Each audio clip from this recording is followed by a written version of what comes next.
Hello friends, and welcome back to Virtual Happy Hour. Tonight we are making a classic rum cocktail called the Knickerbocker, which is just such a fun name. It first appeared in print in 1862 in the Bartender's Manual. It is a fruity rum drink, big surprise. Most of them are fairly fruity.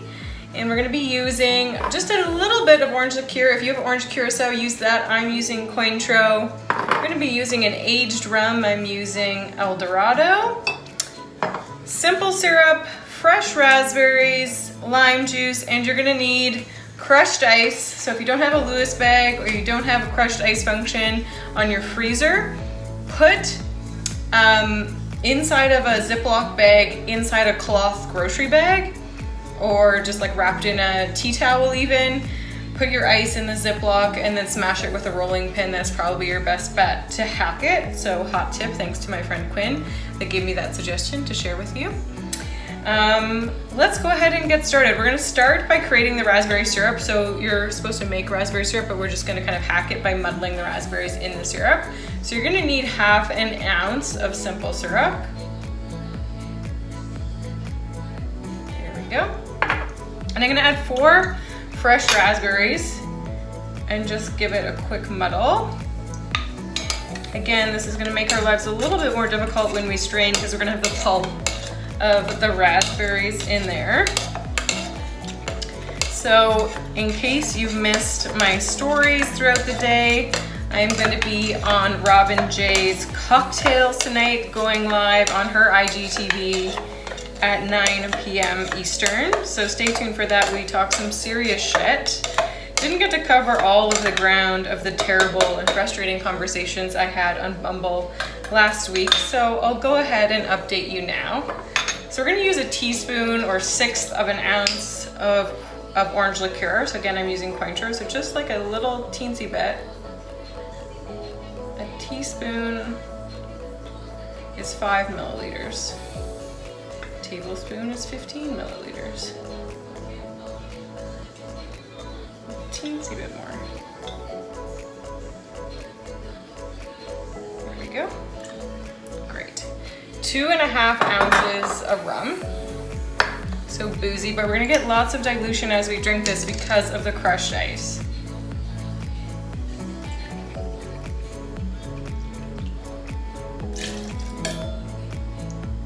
So one of the worst last week was a guy, ½ an ounce of lime juice. A guy who I opened with, again, I don't like to do this like Napoleonic conversational strategy on Bumble to get like a one-word response or get Brockmeyer on Crave as all I get back. So I asked like a pretty safe question. It was like, do you consider yourself more of a lazy-about, late brunch person or more of a weekend warrior type? And they were like, Yvonne, no canned openers, please. And I was like, that wasn't a canned opener, but okay. And they said, and by the way, we've met before. Perfect, we've been down this road before. And we're gonna add some ice to our shaker, give it a little shake. And he said, but that, we met playing Never Have I Ever, but that was over 10 years ago now, so you'd probably have to drink more now. And I was like, okay, great. I have no recollection of this person whatsoever. They're like freakishly tall. They're like 6'8". How do you forget someone that tall? Like they have to be so unmemorable. And I'm thinking, okay, so it's like, I'm sorry, I have a bad long-term memory. What was the context? And he says, well, you know the game Never Have I Ever. I'm like, yeah, yes, fuckhead. Like, I know the game Never Have I Ever. I didn't forget how to play the game. I forgot you. So like, tell me more about who else was there. Like, would I remember or know or still maybe be friends with or Facebook friends with at least? Anyone else that was in the room at this time? What did we talk about? Where were we? So want sort of sordid details about my sex life did I reveal in this game of Never Have I Ever? Just anything. And then he doesn't respond. So I don't know. And I don't know if this mystery will ever be solved. I don't know what to do with that information. So we're double straining into, as you see, I filled the glass halfway with crushed ice, double straining to prevent the raspberry pulp from getting in there. I don't know why I do this, so annoying. Here we go. Almost as annoying as Dudes on Bumble, who say they know you, but then don't tell you how you met, or where, or anything to go off of. So that was one. Real winner. I'm just confused about the conversational strategy or total lack thereof. What am I supposed to do with that? I kind of want to be like, shake him and be like, tell me! Now I need to know. But maybe he's like fucking with me. Maybe we've never met. And he's just like using this to pique my interest. I mean, it's really just annoying me more than anything. Okay, here we go. We're almost there, guys.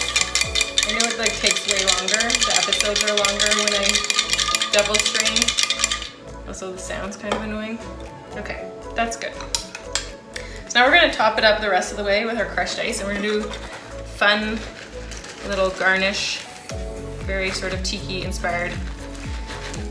In case you're wondering what a knickerbocker is, it's a style of pants that the Dutch used to wear that are rolled up at the bottom.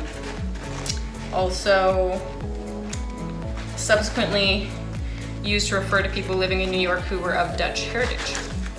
So, there you go. A little bit of cocktail history for you there. So now we're just gonna make sure our mound is like sort of nice. Stick a straw in so we don't forget that. Always need a straw with crushed ice cocktails, makes your life easier. So now I'm gonna turn this inside out. Or maybe not, maybe, yeah. What do I wanna do here? This isn't a very big lime. Okay, yeah, so we're turning it inside out to make a little bowl out of the spent lime shell. Good. I'm just gonna like nestle that right in there. And then we're gonna put in a couple of raspberries. And I also have blackberries here. Now we have our Knickerbocker. How cute! How cute! Oh my God, it's adorable. Oh wow, that is tasty. So good. I hope you enjoy the Knickerbocker and my ridiculous dating life. Don't forget, tune in with Rob and Jay, 9 p.m. Eastern, IGTV for cocktails avec moi. See you tomorrow for Formal Friday.